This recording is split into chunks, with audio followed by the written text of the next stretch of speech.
RingCentral will completely transform the way you work. It gives you built-in AI across all your business conversations. Your phone system has an AI receptionist that answers calls 24/7. Your video meetings have AI that takes notes instantly. Even your contact center has AI, so you can help customers faster. It all comes together in one reliable platform for effortless AI communications. See for yourself at ringcentral.com. RingCentral, voice of your business. What's up, Dub Nation? Do you want to get cash back on Warriors gear? All you have to do is sign up at Rakuten.com/Warriors, where you can earn 10% cash back in store and online at Warriors Shop. Once you're a member, shop your favorite stores like Fanatics and Ticketmaster and watch the cash back add up in your account. Rakuten is the most rewarding way for you to shop and maximize your savings. Join Rakuten for free today at Rakuten.com/Warriors or download the Rakuten app. That's RAKUTEN. This next one's for all you CarMax shoppers who just want to buy a car your way. Want to check some cars out in person? Want to look some more from your house? Okay. Want to pretend you know about engines? Nah, I'll just chat with CarMax online instead. Want to get pre-qualified from your couch? Woo! Want to get that car ASAP? You want to do it your way. Want to drive? CarMax. No matter what you're eating during today's Warriors game, sharing a jar of Mazzetta makes it better. Just pop open that red cap to give your favorite snacks something extra, like crunchy jalapenos on nachos or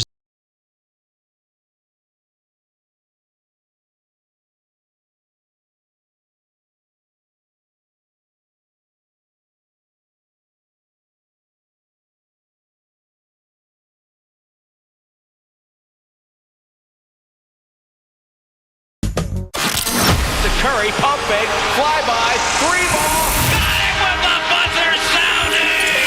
You've been listening to Golden State Warriors basketball on the Warriors Radio Network.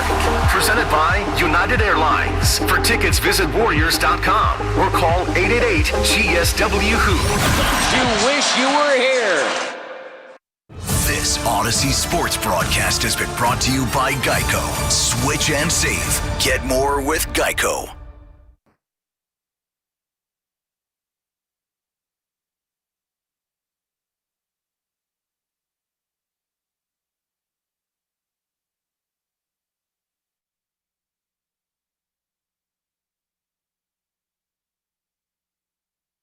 And Phoenix will have the final possession. They send the subs back to the bench.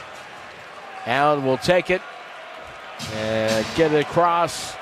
And the Warriors, in the first of 4 meetings with Phoenix, come away with a 118-107 victory and get ready for another divisional rival tomorrow night up in the state capitol as they take on the Sacramento Kings. Well, the Warriors stave off a late run by the Phoenix Suns and kind of survive in this one tonight on the front end of a back-to-back. You heard the call from Tim Roy there, the voice of your Golden State Warriors.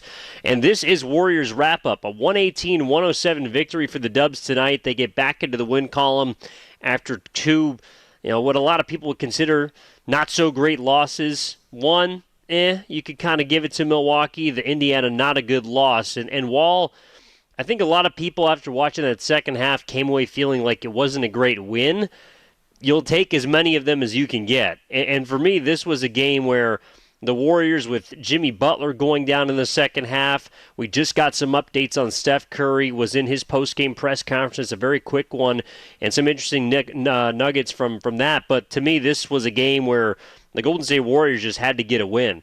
It kind of reminded me a little bit of the Indiana game, just with a really good first half, where they could basically use the 25-point lead that it eventually ballooned up to in order to get this game to the place where Phoenix did not have enough time to make a comeback. I think Phoenix at one point trimmed it to 7. That was on the first shot of the fourth quarter after a little floater got dropped in by Iguodala, and it was 92-85. That was the closest they got. It got, kind of into some danger territory there down the end, but I thought that the Warriors, kind of dug deep when they had to, Kerr eventually brought back Steph. I think it was interesting that Curry played 34 minutes tonight, one of his high minute totals of the season, and it didn't look like he was going to have to play more than 25 at halftime. I mean, this was kind of it wasn't necessarily an interesting game. I thought the Warriors kind of sleptwalked their way through the second half, which obviously opened up the door for the Phoenix Suns, but this was the kind of game that it felt like you could see Phoenix was eventually going to make a run. The question was just when, because I thought the Warriors played pretty sloppy for most of this game. They just got bailed out by the fact that they made a ton of three-pointers and their bench was really good. Like, their starting unit did not outplay Phoenix tonight. And in the second half, they actually got outscored by the Suns. But in the first half, you had 4 threes from Curry, 3 from Moses Moody, 3 from Buddy Hield, and then Quentin posted his first 3. Like, they just made a ton of threes, and it's funny because that's typically the Phoenix Suns game plan. They came into this game 4th in the NBA in terms of three-point rate, so threes put up per 100 possessions, and the Warriors outshot them 42 total attempts to 33, and they were plus 7. So plus 21 in terms of three-pointers and the points off of. Like, they did not score more points in the paint. They got out on the fast break more than the Phoenix Suns did, but the Suns pounded them on the glass. Were plus 7 there. Were plus 8, in terms of offensive rebounds. And I think we're plus 15 in terms of second chance points tonight. So the Phoenix Suns used their size, and particularly Mark Williams, who had 9 offensive rebounds, a lot of which in the second half, to their advantage. But this was a game that the Warriors had to get. They remained perfect at home, 4-0. Technically another double-digit win, though it didn't really feel like it considering they were up by 25. And I think overall just a game that leaves you feeling a little bit wanting, but a game that, again, on the heels of those 2 defeats, I don't necessarily know that we can complain about. So I'm curious what you all feel at 888-957-9570. Evan Giddings with you here on Warriors Wrap-Up. And, this was not a pretty game by any means. But the one thing that you took out of the postgame, which may explain a little bit of what happened in this game, Steph Curry is sick. Like, visibly sick. So after the games, and this has been a little bit of a change last year, from last year to this year. So Curry typically goes last, and he has gone last for quite some time during his post-game pressers. After he's done with the game, he'll go down and get a workout in, maybe get a shower in, he'll collect himself, and anywhere from 45 minutes to an hour after the final tip, typically he'll walk out after everybody else is done, right? So Steve Kerr typically goes first, other players that the PR staff will ask to talk, and then Steph Curry. So that's been different this year. For the first 4 home games, I think Curry has spoke either first or second at all 4 of them. So tonight, we were expecting Kerr. That was the way it was for the Clippers game. But Curry came out first. And if I can take you behind the scenes a little bit, Steph will often have a couple people that are adjacent to the press room where he'll go and shake hands and kiss babies and say hello because he's a nice guy and he always spends some time with whoever's there to see him. So the door's open, and you can kind of see him walk out because you can hear Steph.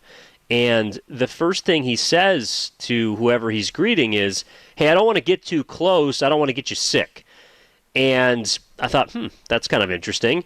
And then it was very apparent from the moment he walked in and sat down at the podium, he was kind of backed away from the mic because he didn't want to cough on it, but obviously he had to speak into it. President of Communications, Raymond Ritter, gave him a towel to kind of wipe his face and a little bit of snot. Like, he was sniffling, he was coughing. Like, Steph Curry was visibly sick. And that makes the first half a little more impressive considering he shot the lights out, but also makes his second half, which was symbolic of the Warriors' second half, I think also more understandable. And he said it, point blank. Second half, the tank was on E. And you saw it in like a 2-minute spurt in that fourth quarter, right before Kerr brought him to the bench with about 6.5 minutes left. Steph Curry put up an awful air ball with about 6:27 left in the game. that went down for a Dunn three, back to 14, and then he got picked by Ryan Dunn just clean on the next play, which led to a Suns bucket. And at that point, it was a 12-point game, and that was the first time. Like I was just thinking in my mind, like, you got to get Curry out of this game. He didn't have it. But after hearing his explanation at the podium after the game, you understand why. And it goes to show that they deal with normal people things all the time. Like when you and I are ill or sick, yes, we go to work, we work through it, but we have the option to just call in sick. That doesn't really happen for these athletes. And it was just a reminder that these guys are human too, even someone like Steph Curry. And it was also announced just moments ago by Steve Kerr that he's not going to be playing tomorrow in Sacramento, which does make things problematic because there's another guy who's not playing against the Kings tomorrow, and that is Jimmy Butler, who is also, I think, a big reason of why this game turned, or his absence is a big reason why this game turned. When Jimmy Butler went out, and we talked about this in Warriors Live pregame, I thought that there was a chance that Jimmy wasn't going to play tonight. He was working on the practice floor, had the back soreness that popped up, made him questionable earlier in the day, and it honestly looked like he probably shouldn't have played. I mean, he was a great facilitator in that first half. Was a plus 17 in 14 minutes, but 1 of 5 from the floor. There's a couple plays where he didn't really have lift. He had only a couple assists and 4 rebounds. Now, you can tell when Jimmy Butler, and I think like tonight is obviously due to the back soreness, but you can tell when Jimmy Butler is engaged by the number of free throws that he's taking. Tonight, he didn't get to the free throw line once. And while maybe he forced a foul underneath on a double pump and didn't get the call, like, when Jimmy Butler's free throw total is at 6 or 8 in the first half of a basketball game, he's there, and he's 100%, and he's 100% engaged. Tonight, that was not the case. So I think that between Jimmy's absence in the second half and Steph Curry's illness in the second half, this was a game that was there for Phoenix to kind of catch them. And that's where the bright spot kind of comes into play, right? The bench, the second unit, the young guys. This is a situation where they're just going to be needed. The Warriors are in a position where every single night they're going to need their younger players to step up. And I thought tonight, Moses Moody was the guy. Yes, Curry had 28 points, but it was on 23 shots, by the way. Moses Moody was fantastic. He was a plus 15 in 33 minutes, ended up closing over Jonathan Kuminga, who I thought played well tonight, but not as good as Moses Moody. And there's a discussion to be had about kind of what position Kerr sees them, and that's probably the reason why Moody played over JK, and they weren't on the floor at the same time. But Moses Moody did not let anything take away from the fact that he was a big reason why they staved off the Phoenix Suns tonight. Like, Devin Booker was an absolute madman in the second half. And I was texting with a buddy that, yes, Steph was in the game, but Devin Booker was the best player on the floor tonight. Make no doubt about it. He was utterly fantastic. He was a plus 8 in the game they lost by 11. And he had 38 points on 24 shots. He was efficient, made all 11 of his free throws, was distributing. I mean, he does it all for the Phoenix Suns. And if you watch their game on Sunday where they beat the Spurs, he was also fantastic in that game too, and has continued to score 30-plus points in every single game on average this season. So they needed a guy like that to step up tonight. This was a game where if Moses Moody does not score and shoot the ball the way he did in the first and second half, they lose this game. Like, I'm serious. They got walked down by Devin Booker and the Phoenix Suns, and as problematic as that might sound, with Jimmy Butler out in the second half due to his back soreness, they needed someone to get them points from the second unit. That's typically where at the end of third, beginning of fourth, Butler will be staggered with Steph and have an opportunity to play with the second unit, facilitate, slow the game down, and allow the Warriors to be either an even or plus in the non-Steph minutes. Curry played at the beginning of the fourth because Jimmy wasn't there, but Moses Moody was the man tonight. He hit 5 3-pointers, tied a season high, had a season high 24 points. I thought he was good defensively. I thought that he was active on the glass and was someone that gave the Warriors some juice in a game where they were largely lifeless in the second half. There were some moments, especially in that third quarter, when they got outscored 34-24, where I'm just like, they're sleepwalking out there. Between the second unit lineup that Kerr put out there that just did not work, the Phoenix Suns started to get some shots going. They got some momentum. They needed anybody to hit a three-pointer down the stretch of that basketball game. And I thought that after it got closed from 92-85, maybe the biggest shot of the night was a Moody corner three from Draymond off a split screen that pushed the lead back to 10. And that was really the closest it ever got between the Warriors and the Suns. But that was a huge shot for Moody, which at the time gave him 17 points. He had 10 points in the fourth quarter and really helped the Warriors, again, just stave off a game that they had to get, considering they're on the front end of a back-to-back, and it doesn't look like they're going to have Curry or Jimmy Butler tomorrow. So great Moses Moody game. Continues to improve, continues to shoot the ball really well from three, is a bit, I would say a bit of a,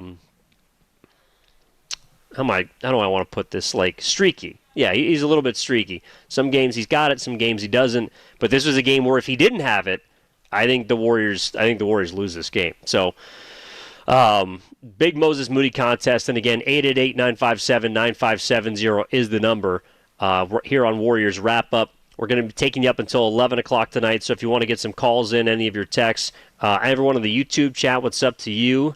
And a big hello to everybody in the chat. I love all of our loyal listeners continuing to pour some energy, pour their heart, pour their emotion in Game 8 of the season into the Warriors, because they are officially 10% done. And it still doesn't really feel like we know this team. To me, tonight, this was like a necessary sleepy victory. It was a game that was won by the depth of the Warriors. And that was also a part of the win, too, that I thought was enjoyable. Like the depth or the second unit, that was something that Kerr explicitly talked about pregame. Because the big theme of the last two losses was, well, how are you going to do this when your older players are either unavailable or fatigued, which they were, right? Horford was unavailable, or has been unavailable, in back-to-backs, was so again tonight. And then the fatigue factor clearly was setting in during the quick little 2-game road trip. So who's going to play well? It's got to be the bench players. It's got to be your depth. And tonight was a night where that's exactly what you got. You got 63 points from your bench unit. That is going to win you a lot of games. I think in the first half, and I realized that the third quarter and sort of the end of the fourth may have marred some of the nice performances from tonight. But you take a look at what happened in that first half, and I think specifically the end of the first into the second quarter. This was a nice Trayce Jackson-Davis game. You saw a couple of lobs. You saw him be able to play above the rim. Tried to dunk it a couple of times on Phoenix. I thought that he gave the Warriors a nice piece of presence on the interior. Didn't play a whole lot in the second half, but gave the Warriors some good minutes. He was a plus 15 during a 7-minute stretch between the first quarter and the second quarter. I think that once the Suns started hitting some shots in the third, along with maybe the lineup that he was out there with, didn't really help him. So the final box score is not going to be too kind to Trayce Jackson-Davis, but I thought he had a good run. Caught a couple alley-oops, one from Buddy Hield, one from Brandon Podziemski, who had, I think, a little bit of an up-and-down night. Like, I think Pods was very uneven, but it was mainly just because he couldn't hit a shot. Like, he hit one three-pointer, and it was a necessary one, but it was only 1 of 6. He had this this weird little throw. I don't even know what you want to call it. This 7-foot make in the first half, which made you think, what are you doing? Hit a little baseline jumper. Ended up playing 24 minutes, which to me is around kind of where you want Pods. Although on a game like tomorrow, you're probably going to need him to play some more. But only 1 turnover and 4 assists for Podziemski tonight. He ended up hitting 4 of his 5 shots from inside the three-point line. And also drew a big charge, which is something he can do in the fourth quarter. So gave the Warriors some contributions there. As far as other players, I thought Buddy Hield had a nice night too. He's been pretty slow as of late, Buddy Hield has, and is a streaky shooter. That's just That's just where he's going to live. Outside of really the opener against the Lakers, Buddy Hield has not had a night to remember. Yeah, I know he had a few assists in the Indiana game, but that's not what you're there to do, buddy. Buddy Hield is there to score, and he has not eclipsed the double-digit mark since the opener against the Lakers. He has not shot it particularly well from three-point range this season, just 28% so far before tonight, which he hit 3 of 5. So it was nice to see him knock down a couple shots because, the thing about the Warriors bench, and this is with Jimmy too, I'm not even counting tomorrow night when they're probably not going to have him. They have a lot of just pure streak players. They have a lot of guys that when they're making threes and making shots, it looks really good. And when they're not, there's not a ton of creators in that second unit. That's why they all kind of have to play with either Curry or Jimmy. And it's going to be interesting to watch tomorrow night because neither of those two players are going to be there. It's going to be more of the Kuminga show. It's going to be more of, hopefully, the Moody and maybe Podziemski show. Quentin Post, by the way, in games where Quentin Post has made 3 or more three-pointers, I believe the Warriors are 13-4 now, 14-4. That's something I'll have to check. But when he shoots it, number one, he can stay on the floor. And that's important for the Warriors because he was, a plus 16 tonight. But he hit the first 3 threes of the game, shoots it a lot better at home than he does on the road. That's something that I don't know if anybody's beginning to notice about Post. Last year, it was not as staggering. I think he was 40 or 41% at home from three-point range last season compared to like 38% on the road, so it wasn't as drastic. This year, it's been completely one-sided. After tonight, he is now... he was shooting 53% coming in, so he's going to be a little bit above that. And then on the road, he's 2 for 9 from three-point range through 3 games. But, Quentin posted something to certainly monitor as well. I thought that the older players tonight in general, like Curry, because of the illness, really fell off in the second half. Jimmy, because of the injury, fell off in the second half. And I thought Draymond also was... not as engaged, at least in the beginning of the second half, and really just kind of turned it on because he had more left in the tank than Curry and obviously Butler did in that fourth quarter. But I thought Draymond overall, I thought he played well in the first half. He had a couple plays where he blew up the Suns immediately right off the rip of the game. In the first 4 minutes, he had a great contest on a Mark Williams cut, which forced a long leak out to a Jimmy layup. And then after a Kuminga turnover 30 seconds later, Draymond disrupted a 3-on-1, kept the possession with it going out of bounds. It led to a review, which, okay, well, first of all, Draymond, defensively, I thought he played pretty well tonight and gave the Warriors some good energy, especially on the heels of not having some great games on the road. 6 rebounds, 8 assists, 33 minutes, and a plus 13. That's really what you are looking for from Draymond. But a pet peeve of mine is becoming the reviews. Like, tonight was a night that there wasn't a lot of energy in the building. I'm not going to lie. There was not a ton of juice at Chase Center. I don't know if it's because Curry wasn't playing well. I don't know if it's because the Suns were not playing a beautiful brand of basketball whatsoever in the first half. I don't know if it's because the Warriors came out sleepwalking in the third quarter. And another thing, too, is that because a lot of the Chase Center crowd and fans sometimes don't get back to their seats, when the Warriors don't play well out of the break in the third quarter, like the place just goes absolutely dead. But the other thing that just freaking kills me and kills any flow of a game is a review. We have to stop these 5 to 10 minute reviews every other 2 minutes of game time. It is one of the most frustrating things to watch.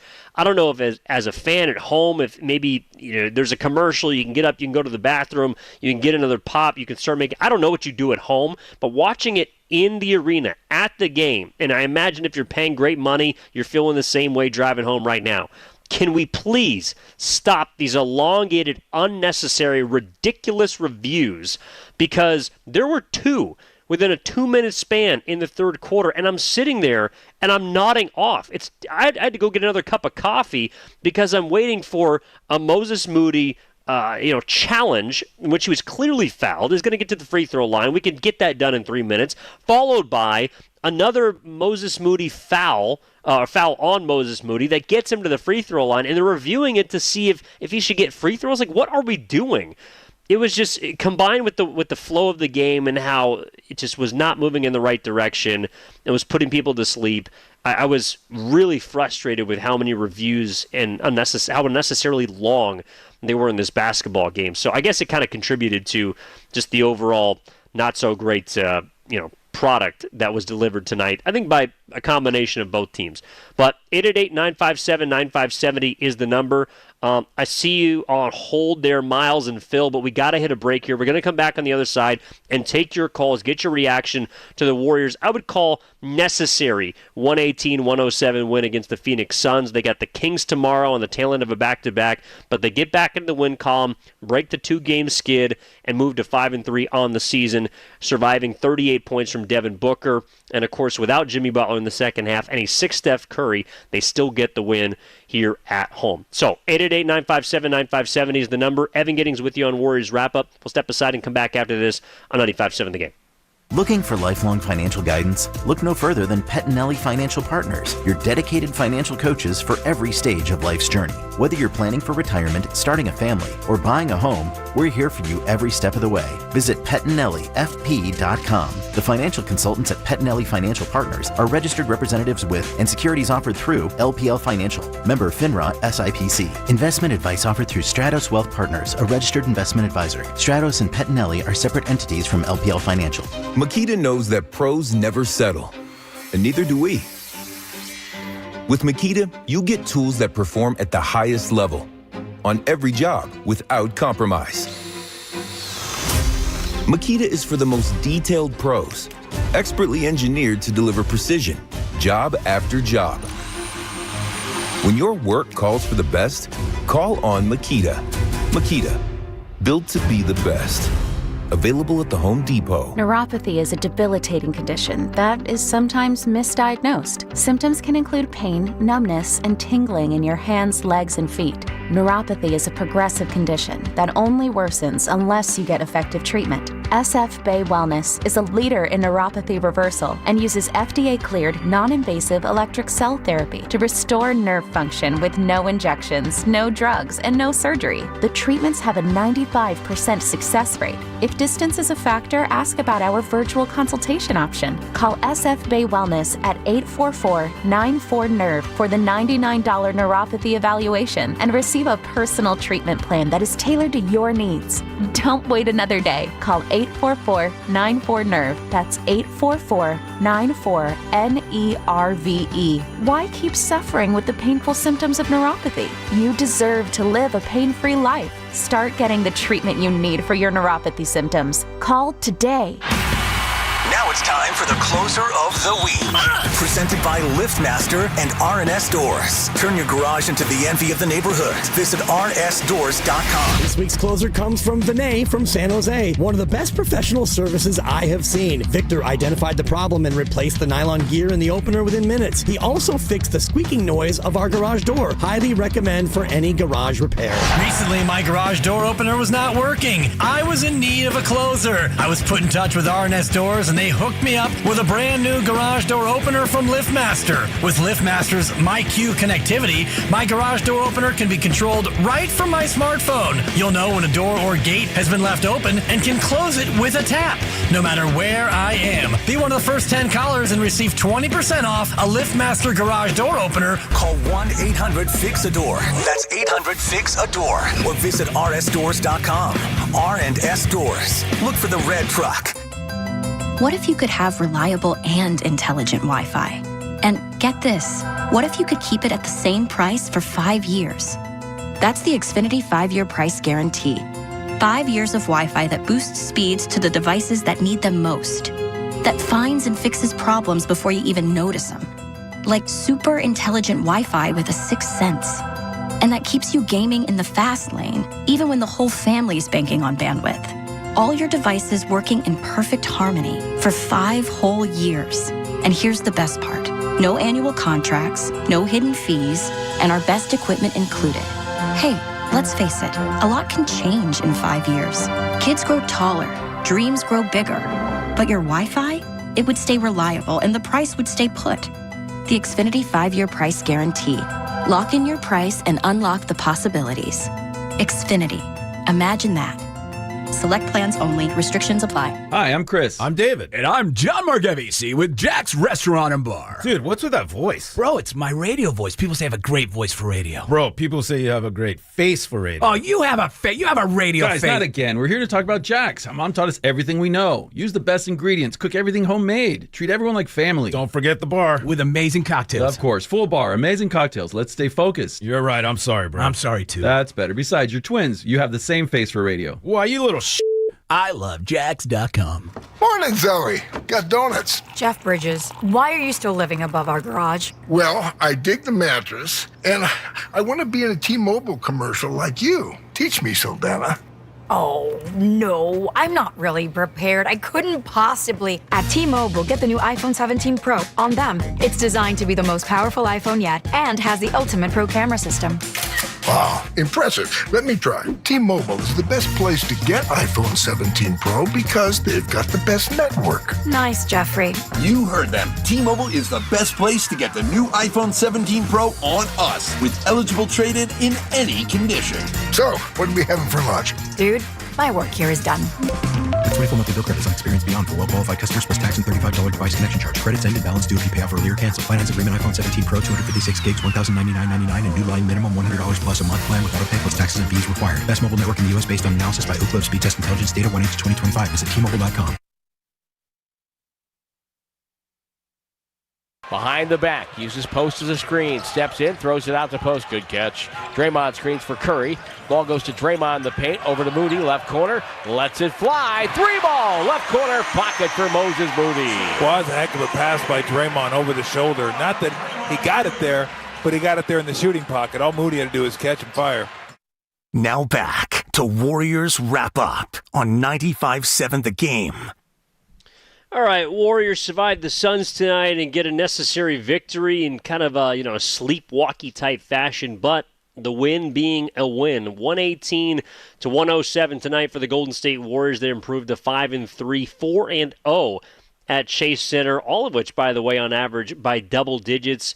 They hold off 38 points from Devin Booker, much of it in the second half, and with no Jimmy Butler, who went down with back soreness, did not play in the second half, along with a visibly sick after the game Steph Curry. They find a way to still get a win. 888-957-9570 is the number. This is Warriors Wrap-Up here on 95.7 The Game. Evan Giddings with you. I was just going to go to Phil, but he dropped. So let's go to Miles, who's at Fort Mason. Miles, what's up, man? Evening. What's happening? Hey, Evan.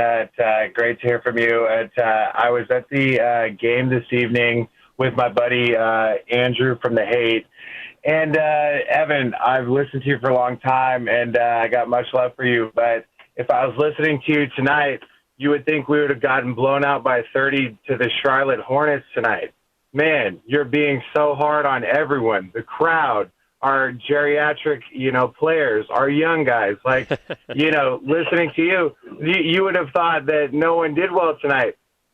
Moses had 24, which was the difference in the game. And sure, say what you will about Pod's three-point shooting. I thought he had some clutch steals and some charges and some things that don't show up in the box score. And with Potts, I think it was curious that he didn't play in the first half. I kind of saw, I wasn't quite sure with that Pat Spencer was taking a lot of his minutes early. And, it was just a grinded out kind of win. Sure, we built up the lead, but, you stack your paper, then you rely on it later in the game.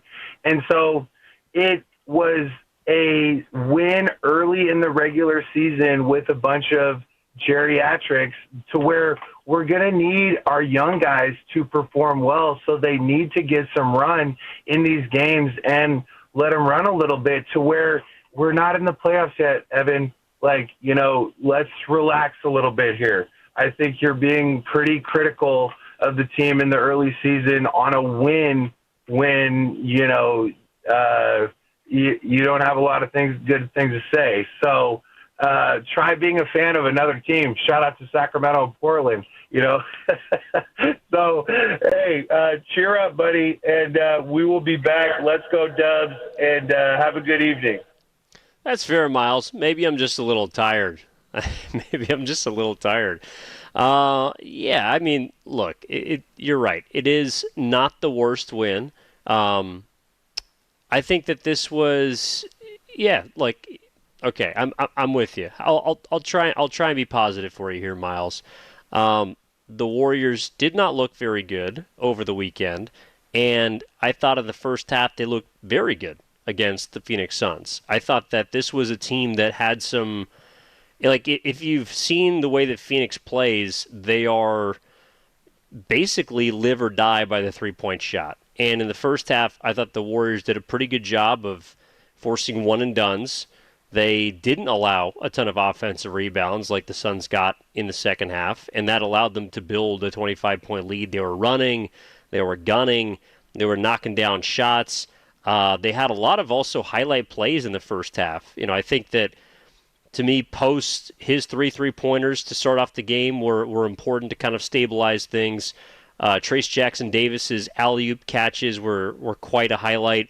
Kuminga had this one play, though I don't think Kuminga had a great game tonight. He had one play where in transition, I don't know if people caught it, but he had like this CP3 yo-yo-like dribble where he kind of froze the defender in front of him, took a gather, and went up and finished with the left hand. It was really nice. Like, I didn't know Kuminga had that in his bag, and it was in transition to get the bucket. He wasn't, I guess, super aggressive offensively tonight, but I thought he took the shots that came to him. I thought he played all right outside of the turnovers. I think that, like, the Warriors as a whole, to me, they were, I guess, a bit sloppier than I was hoping for, but they made it for it by knocking down shots. Like, they made 19 threes, the majority of which in the first half. And I don't know if you feel like I'm being too harsh on them. I think that's fair. If you had a good time tonight, Miles, I didn't mean to take away from it. 888-957-9570 is the number here on Warriors Wrap Up. I think also too, this is a part of the season where, you're right. Like, they are trying to figure out who they are. I also think that we're beginning to see, and this is sort of the tip of the iceberg, we're beginning to see where the age of some of the older players is beginning to set in, right? In Jimmy Butler's case, it's been in the form of injury. So, kind of the back that he's nursing. Kerr, by the way, did mention pregame that it is not a long-term injury, which is good. So, hopefully going to be something was a miss, and he's just going to be back ready for this road trip, which also, by the way, is going to be pretty tough. So after tonight, they go to Sacramento tomorrow. They're at Denver, and then they have just one game at home on Sunday against Indiana before they go to OKC, San Antonio twice, New Orleans, Orlando, Miami, which is a back-to-back. So after Sunday, you're not going to see the Warriors at home for 12 days. It's basically going to be 2 weeks on the road going through the Central and Eastern time zone. So the Warriors have, I hope this Jimmy Butler back injury isn't too serious because they're going to need him during that very tough road trip. But I also think between the Portland game and then the last two, Kerr is really discussed the idea of the Warriors trying to build in some extra rest for their guys. And hopefully Curry can get back and get healthy quickly against Sacramento, after Sacramento, I should say. But, to me, you're beginning to see the effects of the age take a toll in terms of playing time. And this is where the younger guys do need to step up. Like tonight, Moody was the guy who stepped up. He hit a ton of big shots. In fact, there was one I think it was in the fourth quarter where he got hit on the hand.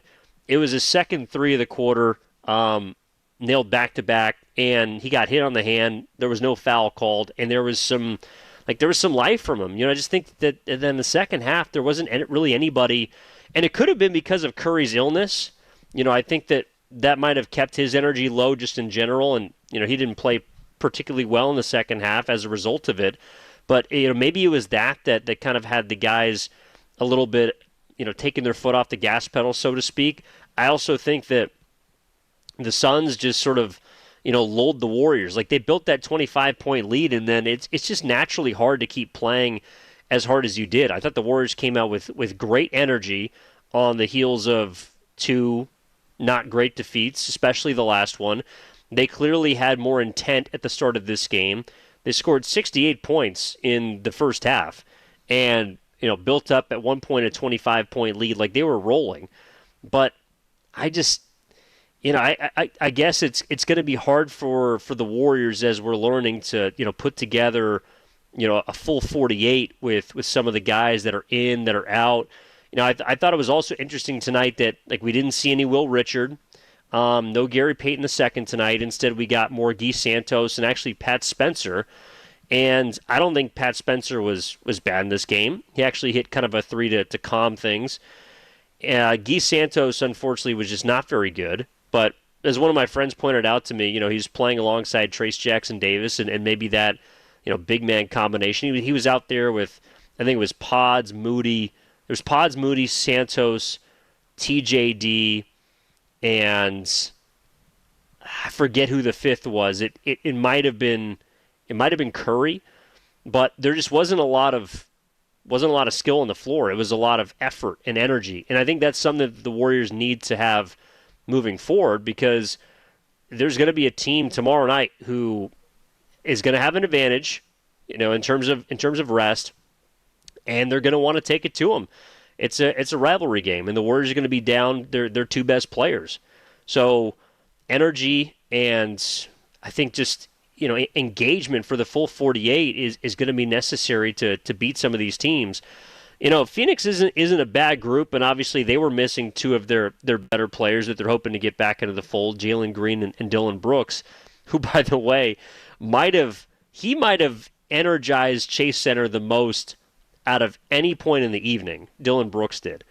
He picked up a technical foul with Curry at the free throw line late in the game, which, by the way, the game is not out of reach. Like, that was an idiotic technical foul, and I guess that's to be expected from Dillon Brooks. Was just not a smart decision for him to call out something from the bench, but he ignited the crowd a bit, sort of maybe helped the Warriors and the crowd get to the finish line. But Phoenix is a team that is, you saw it tonight, and I talked about this before the game. They're totally reliant on the three-point shot. When Royce O'Neal, Ryan Dunn, Grayson Allen, when they were hitting shots, like Grayson Allen had a step back in the fourth quarter over Pods, which I think cut it to 9 or 10. That was just a ridiculous look. Like, when they're hitting shots, they are pretty tough to beat. But when they're not, they are a lot of sort of one-dimensional players. Like Royce, they have, I guess, prototypical 3-and-Ds, but they're not that great. Grayson Allen is a streaky shooter, not as good of a defender as he used to be. Royce O'Neal is a fine defender, not as good of a three-pointer shooter as he used to be. 888-957-9570 is the number. Evan Giddings with you. We're going to hear from Steve Kerr in just a moment as well. Before we do, let's get out to Jonathan, who's at Chase Center. Jonathan, what's up, man? How we doing tonight? Hey, it's been a while, but great to be back. First game of the year, and they made me sweat it out. But yeah, didn't like the third quarter, but I loved the first half. First quarter, they got it together. Really enjoyed Moses Moshe Moody stepping up since Steph had a rough first half, and then he got it going in the second half. Wish it hadn't have been so close, but I'll take the win. Great team effort all around. They had to have this one, and I'm probably not going to be back till the Magic game just before Christmas. So nice to start off with a win. I just loved everybody contributing tonight, and it seemed like they really were determined not to let this one slip away. I don't know if Jimmy was still hurt or what tonight, but definitely not much of a factor. I heard he didn't even play in the second half, but just love the effort overall and looking forward to a very interesting year. I'm a bit half and half in celebrating, though, because just as I was enjoying the win, I saw on ESPN that the Anaheim Ducks pounded my Panthers tonight 7-3, and I'm getting a little nervous because I'm going to see them Saturday night at SAP Center, and I'd like to keep that winning streak going. So we'll see what the Sharks can do against them, but and if it becomes an interesting game. But great start to the season. I know the Jimmy Butler Bowl Part 2 is coming up in Miami, so I'm looking forward to seeing how that goes. Got my tickets for the Heat game here, but interested in racking up as many Warriors wins as I can get before the Heat come to town in January. Yeah. No doubt, Jonathan. Good to hear from you, and glad you enjoyed the game tonight. Sorry about your hockey team. I don't know we had such a passionate puck crowd who is also Warriors fans.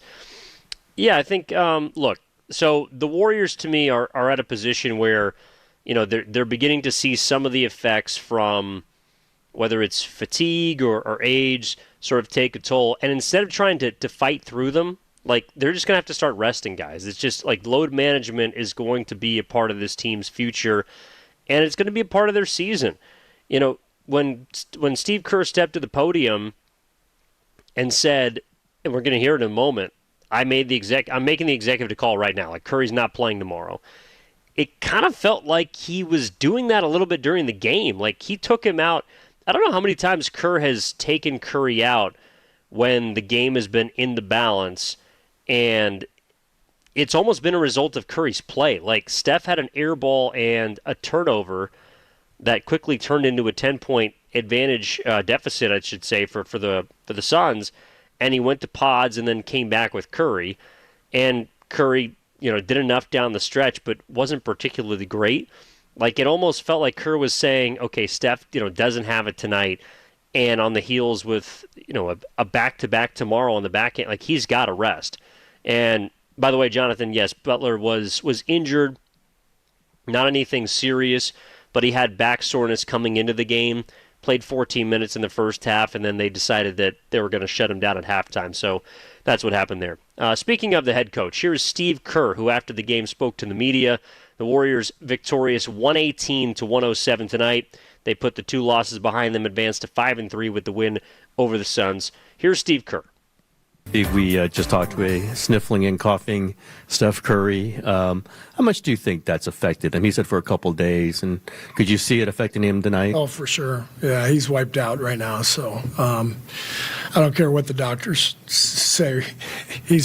We gotta get him some rest. So I'll make the decision right now. He's not going to play tomorrow.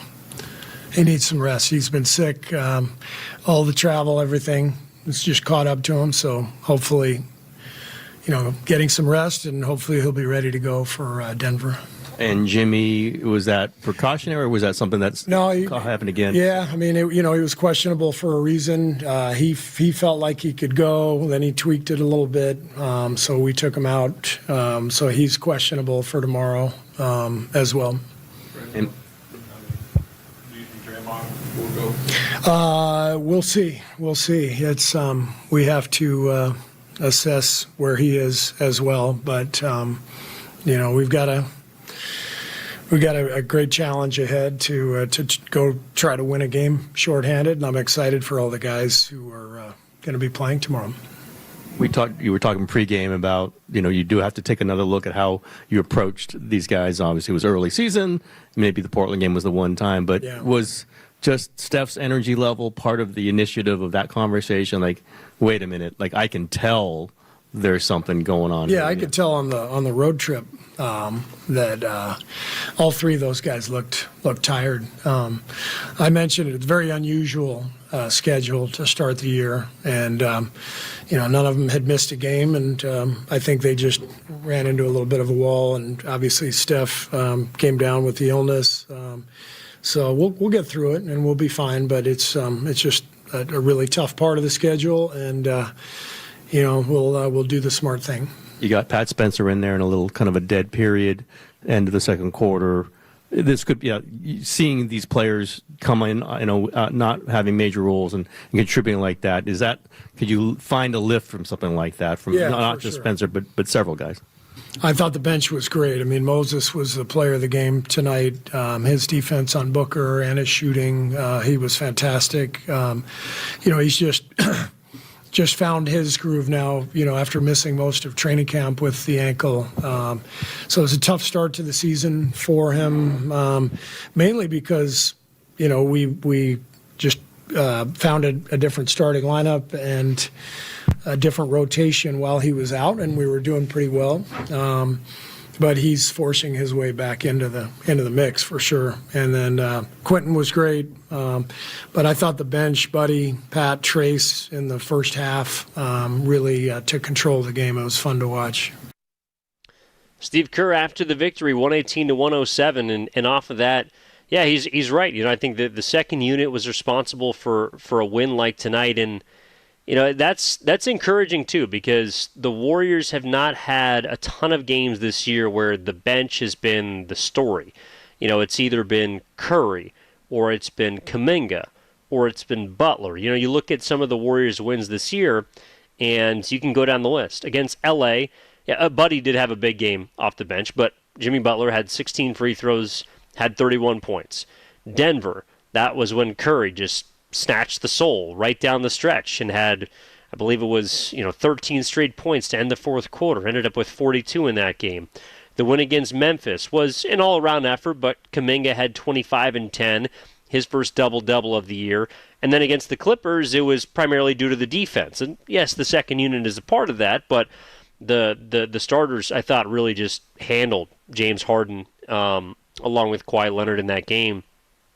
The guy who's kind of been, I think, consistently, his role has been growing since he returned from his calf injury has been Moses Moody. And to me, the next step, I don't know if it's starting. I think on a night like tonight, like 33 minutes is what he earned. He played really well in this basketball game. But I do wonder what the next stage is for Golden State as far as, all right, how can we get as many of our athletic wings on the floor at the same time as possible? Tomorrow night is, I think, a night to experiment with that. And I think while we have a couple minutes left here until the top of the hour, that's something I do want to talk about. Like tomorrow, the challenge is going to be how they replace, I think, the ball handling of someone like Curry. And to me, that's going to be split between Podziemski and Pat Spencer. Maybe that's the reason why Pat played tonight, is because Kerr knows he's going to have to use him tomorrow and wanted to get him some minutes. I think those minutes probably would have gone to someone like Will Richard, but if Spencer's going to be on the floor for more time tomorrow, then that's just what you need. Especially maybe even knowing that Jimmy Butler is not going to be out there, who also handles the ball quite a bit for the Dubs. Then, from there, who's replacing Jimmy? To me, I think the natural candidate is Moses Moody. And this is going to be something that I think can allow the Warriors to get to the next level, is figuring out. So last year, right, it was Kuminga can't play with Butler, or when he's playing with Butler and Green, there's not enough space and there's not enough shooting on the floor. Okay, fine. Well, this year, that threesome has been really good. Like, that trio has been playing much better together. Primarily Kuminga and Butler, but with Green out there too, they've done a nice job. Can Moses Moody and Jonathan Kuminga coexist on the floor at the same time? That's what they got to figure out tomorrow night. And that, in a way, is, I think, and I'll talk about it tomorrow too, I think early on, that's just spitballing here, off the top of my head, that's what I'm feeling is going to be the key to victory tomorrow. Can Moody and Kuminga coexist? Because there's going to be minutes there's going to be minutes that are going to have to be filled. Jimmy plays 30-plus minutes a night. Curry plays 30-plus minutes a night. They're going to have to go somewhere. And while, yes, they're going to need Buddy to score, Post is going to have to continue to shoot it. Who knows? Draymond might have to score double digits. They're going to have to do it by committee. But there are two wings who I think are – Moses is a little more of a microwave. Kuminga can certainly be a guy that can get you 20 to 25 points tomorrow. Can they play well at the same time in the same game and win you a game? It feels like the last year and a couple of years when Kuminga's played well, Moody hasn't played much. And when Moody's played well, like tonight, he's the one that's closed and Kuminga hasn't. Now, on a night like tonight, it kind of made sense. Like Kuminga, I don't think this wasn't one of his best games this year, but he was fine. Moody was spectacular, so he was going to close. But he's at 33 minutes. JK's at 25. If tomorrow night they can both be at 30 to 35 minutes and they're both playing well, like that to me is something that I'm curious to see if it can happen. And there's not going to be, ideally, a ton of scenarios where they're both starting in the same game. But if they can figure out how to play together, I think that unlocks more things for the Warriors because they're the most prototypical three, and maybe not three for Kuminga, but he shot it well this year. But certainly their most athletic players, like their most athletic wings. And we're seeing around the league, if you have more of those guys, that's what's going to help you. So I think that's something to certainly pay attention to as we move forward to tomorrow. All right, we're going to wrap this one up here at the top of the hour and get you on your way, get you a little bit of sleep before tomorrow. Of course, all the shows will be coming at you live, 6 to 10, Spadoni and Shasky, 10 to 2, Steiny and Guru, and then 2 to 6, of course, Willard and Dibbs. But an interesting one tonight. The Warriors sort of stave off the Phoenix Suns, 118-107. They build that early first-half lead on the backs of a bunch of depth, second-unit shooting, and then they're able to close out a late push by Phoenix. They survive the 38 points from Devin Booker, and they get back into the win column after the two-game skid. So they'll look to try and win another back-to-back tomorrow. They have won right now, between the two back-to-back, so 4 total games. They're 3-1, and that's a good sign. They'll get Al Horford back tomorrow. They won't have Jimmy Butler, and they won't have Steph Curry out with an illness, and then Butler is out with the back injury. So both of them not available tomorrow. We'll see how they play it. And then, of course, they begin really the heat of the middle of that sort of road stretch where they hit the road between Denver, OKC, San Antonio, twice New Orleans, Orlando, Miami. They got 7 of their next 8 coming up on the road. So a win tomorrow could go a long way for the Dubs as they try and, again, just sort of get their feet wet and dive into the season. 5-3 is certainly not a bad place to be. But big thank you to everybody who called in.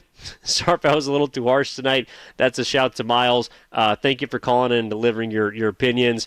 We appreciate all the conversation, as always, here on Warriors Wrap-Up. Thank you for your text. Thank you to the YouTube chat for chiming in as well. My name is Evan Giddings. Thank you also to Cameron Williams and everyone cutting back in our 95.7 The Game studios, helping us out here tonight. Saying so long from Chase Center, where the Warriors win 118-107. We'll talk to you next time on your home for Golden State Warriors basketball, 95.7 The Game.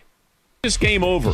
Just felt like, let's put a stamp on it, mail it in. I can't see taking the wrecking ball and saying we're going to rebuild. The Dan Patrick Show. Dan and the Danettes and you. Weekdays, 9 a.m. Eastern, 6 Pacific on Fox Sports Radio. Here we go. Ben Mallett. Look out. The late night wordsmith. We speak fluent